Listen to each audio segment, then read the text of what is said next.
अभी क्वेश्चन 14 देखिए, 14 में हमें क्या दिया है, यहाँ पर दिया है हमें limit x tend to 0 sine A X by sine B X और ए बी हमारा नॉट इक्वल 0 है। अगर यहाँ पर मैं x को 0 से अप्रोच करवाता हूँ तो हमारे पास यहाँ पर साइन ए एक्स की जगह क्या आ जाएगा 0, साइन 0 की वैल्यू क्या होती है 0। इसी प्रकार बी एक्स की जगह 0 तो साइन 0 की वैल्यू 0।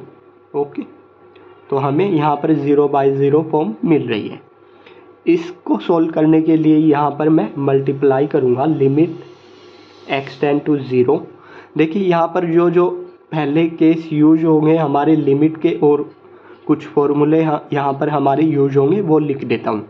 अगर हमें दिया हो limit x tend to a और हमारा फंक्शन हो f(x) बाय gx टाइप का, तो हम इन दोनों पर अलग अलग लिमिट अप्लाई कर सकते हैं ऊपर और नीचे।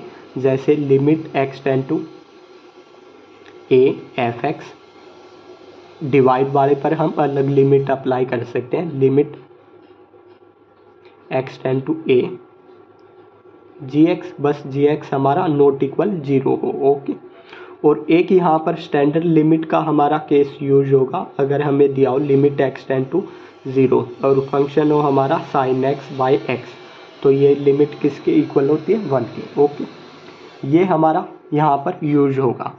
तो ये जो हमारा फंक्शन है sine A X by sine B X, इसको देखिए मैं मल्टीप्लाई करूँगा यहाँ पर 1 ए बी एक्स से मल्टीप्लाई ऊपर, और इसी से मैं इसको डिवाइड कर देता हूँ। 1 ए बी एक्स से मैंने डिवाइड कर दिया है। ओके,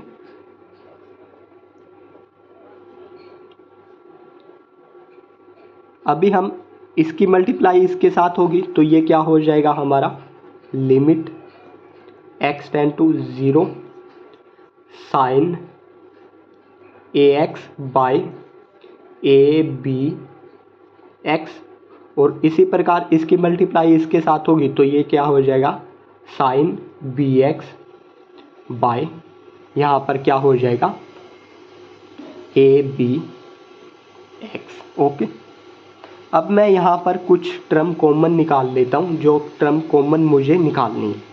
जैसे यहाँ से मैं b को कॉमन निकाल लेता हूँ, तो 1/b कॉमन निकाल लिया है। इसी प्रकार डिवाइड में से यहाँ से मैं a को कॉमन निकाल लेता हूँ, तो इसके डिवाइड में 1/a कॉमन निकाल लिया ये मैंने। अब हमारे पास क्या बचेगा, लिमिट मल्टीप्लाई में रहेगा, इसके कांस्टेंट है a और b हमारा, तो हम कॉमन निकाल सकते हैं। लिमिट x टेंड टू 0, ऊपर बचेगा हमारा साइन ए एक्स बाय, यहाँ पर मैंने b को कॉमन निकाल लिया बाहर, तो अंदर क्या बचेगा यहाँ पर ax, और इसी प्रकार यहाँ से मैंने डिवाइड में से साइन बी एक्स, और यहाँ से मैंने a को कॉमन निकाल लिया है 1/a, तो यहाँ पर क्या बचेगा हमारा bx। अब मैं ये केस यूज करूँगा, इन दोनों पर अलग अलग लिमिट अप्लाई कर दूँगा। देखिए इनको पलट कर मल्टीप्लाई कर लेते हैं। यहाँ पर हमारा 1/b और 1/a को मैं मल्टीप्लाई करूँगा ऊपर पलट कर, तो a हमारा ऊपर आ जाएगा और 1 हमारा डिवाइड में आ जाएगा इनटू लिमिट। अब मैं इन दोनों पर अलग अलग लिमिट अप्लाई कर रहा हूँ, इस पर अलग लिमिट अप्लाई करूँगा, मैं इस पर अलग लिमिट अप्लाई करूँगा। ओके, ये हमारा लिमिट के केस है, कर सकते हैं हम अलग अलग लिमिट अप्लाई। तो लिमिट x टेंड टू 0, ऊपर क्या हो जाएगा sine A X by A x,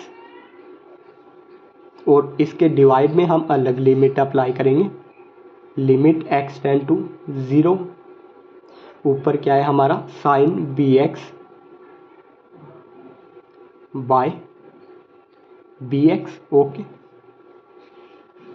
अब देखिए यहाँ पर हमारे ये क्या हो जाएगा a इंटू 1 a ही हो जाएगा, और डिवाइड में b इंटू 1 b हो जाएगा, इंटू यहाँ पर हमारा देखिए लिमिट स्टैंडर्ड लिमिट का केस है।